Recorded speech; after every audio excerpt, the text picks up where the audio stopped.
Head over to miniaturemarket.com where they have thousands of board games at discounted prices, and you can sign up for product alerts. Hello my friends, it's the Game Boy Geek here. Today we're going to be either working cooperatively or sometimes against each other, and we're going to be trying to pinpoint a specific thing. Most of the time it's going to be a number, like between 1 to 100 or 1 to 10. And sometimes it's going to be, hey, the least of this or the most of this. Which one do I like more? Which one's more like this? This is 3 party games in one called Pinpoint. This is a Gen Con release by Nauvoo Games, the ones that brought us Stockpile, for example. Let me give you a quick overview of the game, and I'll see you on the other side.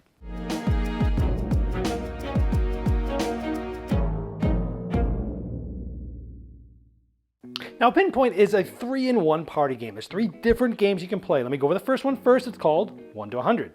Now, in this game, again, you can play this cooperatively or competitively. If you're playing 2 players, you have to play this version cooperatively.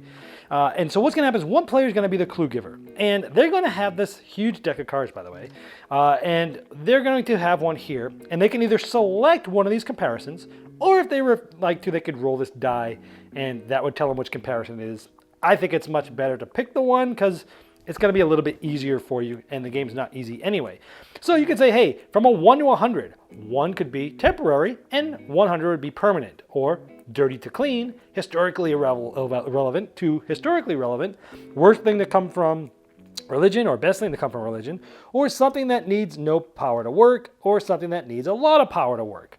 So maybe I say, dirty to clean. So everybody could, if they want to, write dirty to clean on their board if they so want to, if they want to use that to help remember what it is. Then this player is secretly, they're going to roll this die, and they're secretly going to look at this card. And this card's going to tell them what number they're trying to get everyone else to guess. So for example, let's say this player rolled a 9. They're the only one, the clue giver, gets to see that it's a 71. Now you can write that down here if you wanted to, if you want, but you won't want anyone else to see that if you do that, because that's what you're trying to get everyone else to guess. And then you're going to give them a clue. That is, if 100 is clean and 1 is dirty, what can you come up with that's 71? That's what we're trying to get them to do. And it doesn't have to be a one-word answer. It just has to be sort of like a single concept, if you will. So maybe my clue was a cup rinsed with water. And everyone is now going to sort of write that if they want to, or they just remember it. And then they're going to put their guess here. Everyone is going to put their guess of what number I'm trying to get them to guess. Now remember, I'm trying to get them to guess 71. Now, interesting about these cards, this whole deck here, the extreme numbers, 1 to 10 and 90 to 100, each of those numbers are only in this entire deck twice, where all the other numbers are in here 3 times. So it's more likely that it's not going to be an extreme number. Now in the competitive scoring, the clue giver is going to get a point for each guesser that's within 10 of the secret number. You're going to get 1 point if any guesser got it exactly right, which does happen, and everyone jumps up and down like crazy when that happens. Or plus 1 point also if enough guessers, depending on this table, are within 10 either way.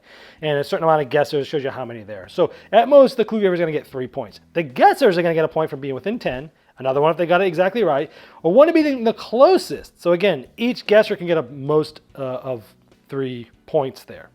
And then essentially, after a certain amount of rounds, you'll do this depending on the amount of players. So for example, in a 4 to 6 player game, each player is going to be the clue giver twice, for example. And at the end, whoever has the most points is the winner. Or you can play a cooperative game. Now, with a cooperative game, the scoring is a little bit different. So you'll get 1 point for each guesser within 10 of the secret number, 2 points for each guesser who matches it, and if you're playing with 2 or 3 players, you'll get another point if the guesser's within, for each guesser within 20 of there. And at the end of the game, you'll get, depending on the player count, you'll have a score and you'll have a ranking. So cooperative, I would really only recommend it with 2 players because it's the only way you can play that one.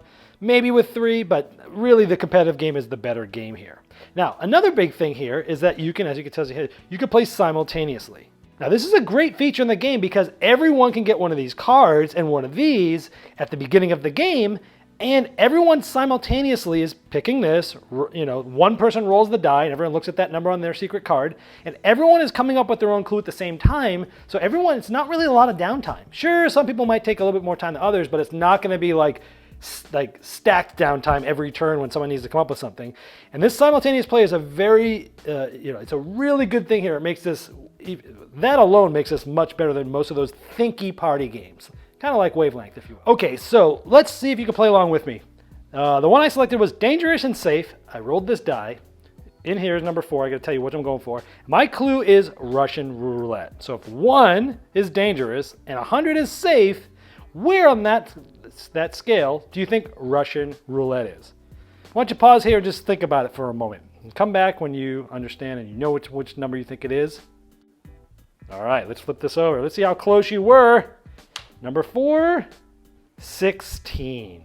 I thought Russian roulette was like a 16-ish because it's pretty darn dangerous. It's not the most dangerous thing in the world. And you know, you got 1 of, 6 chance of dying probably. It's pretty darn dangerous. So again, if we were playing the competitive version, if you were within 10 points, you'd get a point. If you got it exactly right, you get a point. And if you were the closest, you'd get a point. That's pretty much how you play. Now the next game mode is called 1 to 10. And this is best playing in pairs because you're going to have a teammate. And it's best if everyone knows each other, especially your teammate. Now, for this, you could, again, put your teammates in there. Could be Laddie and Chloe. Each Laddie and Chloe would have a board, and they'd have the both same comparisons there. Now, you can use sort of fictitious comparisons like Batman and Superman, but this game is really about getting to know you, so it's really better if players know each other and they play with real people that everyone in the room knows.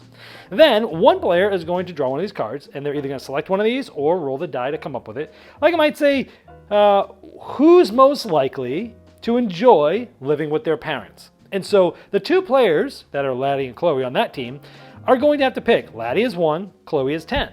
And so each of them have one of these boards, and Laddie might think, you know what, I think Chloe's gonna be 7 probably. And Chloe thinks, no way, I think Laddie is gonna do it. So each player, and this can be in multiple teams, you could have multiple teams of 2, and each team basically always has the same comparisons, and they're doing this on their comparisons.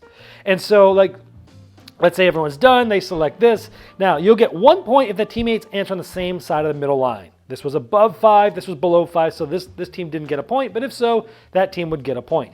You'd also get a point if the teammates answer within 1 of each other. So if they were right next to each other, that team would get another point, and you get an additional point if they get the exact same number. And so that's pretty much it for 1 to 10. Now the last game in this party game Pinpoint is least most. Now each player will get a board, and one player is going to select who's most likely to. They could roll the die or they could select one. There's going to be 6 random cards out here, numbered 1 through 6. And so this one is, who is, let's say first, least likely to return a lost item to its owner. Now you're going to be doing both least and most. And so players are going to go ahead and essentially select which ones they think. So everyone's going to secretly write least and most here. I'm not going to do that, but players will do that. Then we're all going to go least. And we're all say, okay, who did you write for least? And so everyone will then put their token pointing to the one that they picked for the least. And we look at Medusa, and like 2 people picked it because they're like, well, yeah, she would never do it. She's evil. You know, she's really evil. She'd probably kill you first, right? And so each other player that picked this, other than you, would give you a point. So purple player would get 1 point because one other player did. Same for green. Over here, each player that pointed here is going to get 3 points because that's how many other players also selected it. And now you do the same thing. You'd say, okay, so now who is most likely to return the lost item to its owner? So in this case, everyone points to what they wrote down, and we find out that all these players scored nothing because no one else thought that. And the game is really also about discussions, as you would say, well, why did you think SpongeBob would do it, or why Elon Musk, or why Beyonce? And then these players, each of these would get 2 points because 2 other players did it. Now that's pretty much it. You'll continue doing this. Now the other cool thing is that this just slides up, and this just slides up, and then with the same cards, without even messing with them, you also already now have 6 new people, and then you'd get a new card, and you would continue doing this. Now, if you're playing 4 players, each player would have 2 cards, and for 5 players, each player would have 1 card, and once everyone's out of cards, that's the end of the game. Whoever has the most points is the winner. Oh, and by the way, if you wanted to, there's some blank cards that you can put out. These are dry erase cards. You can write right on with the markers. You could write people that everyone that's playing the game knows. So as you saw in the overview, this is like 3 games in one. Let me first cover the 1 to 100 version of the game. I think this is really like the main game of this because it's, in my opinion, the best. Now this game was heavily inspired by a party game called Wavelength from Wolfgang Warsch. And that was a game that I liked, but I didn't love. There were some problems I had with the game. It was a little abstracted, it was a little nebulous. I had trouble with the little wheel. It was fine. I think I gave it like a 6.5 or a 7. It was good, but it didn't stand the test of time. This, I believe, improved on that in many ways. In one way, because each player gets their own guess and can score. In Wavelength, a whole team was talking about it, and they would decide where it was, the one guess for that team, or where it was going to be on the needle, which is now like basically it's a score between 1 and 100. But now each player gets their own guess and can score. So each player is much more heavily involved. They got to think about it. They live and die by their own decision. And so like when Wavelength, all the discussions happened before, and then you picked, and then you saw what happened. Here, no discussion happens before. Everyone writes their own answer. Then we hear what it is. And then everyone discusses why they picked what they did. I found that to be much more enjoyable. Now, another thing about this game, and this goes for every one of the games in this box. Oftentimes, we would want to play a game, family gatherings and stuff, and my mom would always go, "You got one of those couch games?" And that really basically meant, are there any party games that we can all just kind of sit around the couch and still play together? We don't have to be on a table. We don't have to go look at the thing. We can all be relaxing and playing. We would often play what she used to call couch games. This game that has 3 party games in it is essentially a couch game. And that, to me, is a game that can be played on the couch. You don't necessarily need to be at a table. And they're really good on road trips as well. And all the games in this, you can do that with pretty easily.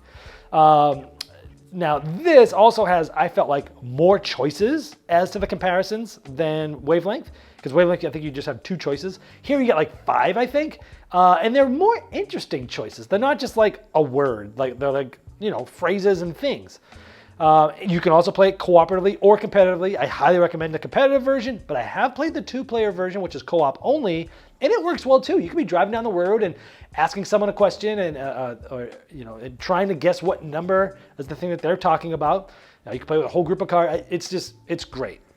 As a whole, this whole party game, this Pinpoint is, I called it like Pinpoint is sort of like the Swiss Army knife of party games. Because it offers different experiences and different modes of play that can be played even on road trips or sitting around the couch. So this is like the Swiss Army knife of party games. It's multiple games in one box. Now the third mode is called Least Most, and essentially it's like multiple choices of comparisons. And this one works fine too. You're trying to figure out, who's the least most to have foul language, the most to have foul language. And players are trying to guess which ones would be the least and the most from 6 characters. And you get 1 point for every other player that selected what you did. So you're trying to be in the majority there. Now that style of game, there's many of those that have come out like that. This one works fine. Let me talk about a few of the negative things about the game. Number 1, the second game in there is called 1 to 10. Now this one on the negative side of things has like a very limited use case because it's really meant to be like a get to know you game where it's really best if all players know each other pretty well. And it's definitely, they say you can use like fictional characters, but this game really shines if you're using like the players in the room, the players on the teams, or just people that everyone knows that are real people. Because you really get to know people in this one. But it's like not as good at that as I'd say like an old 80s mass market game called Imagine If, where like you get to learn what all other players specifically think about you. And it might not be what you chose about yourself, but you're learning that other people think differently about you.